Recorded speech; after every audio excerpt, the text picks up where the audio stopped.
National science day February 28. Chandrasekhar Venkatraman, sir CV Raman science మీద ఎవరూ చేయలేని సాహసాలను అత్యంత సునాయాసంగా ఛేదించి ప్రపంచ వినువీధుల్లో భారత పతాకాన్ని రెపరెపలాడించిన ధృవతార.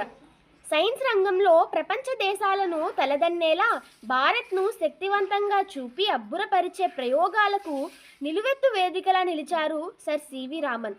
వైజ్ఞానిక రంగంలో తొలి నోబెల్ అందుకున్న కాంతిపుంజం, ప్రతిష్టాత్మక భారతరత్న అందుకున్న తొలి విజ్ఞాన కెరటం.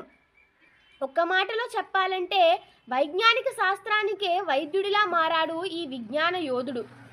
ఆధునిక భారత విజ్ఞాన శాస్త్రవేత్తల పరిశోధన ప్రతిభను అంతర్జాతీయ స్థాయిలో ఇనుమబడింప చేసిన వ్యక్తుల్లో సర్ సివి రామన్ మొదటివారు. నోబెల్ బహుమతి అందుకున్న మొట్టమొదటి భారతీయ శాస్త్రవేత్త సర్ సివి రామన్. సముద్రం నీరు నీలిరంగులో ఎందుకుంటుంది? ఈ అంశంపై సివి రామన్ చేసిన ప్రయోగం ఓ సంచలనం. అనేక అద్భుతాలకు వేదికగా నిలిచింది.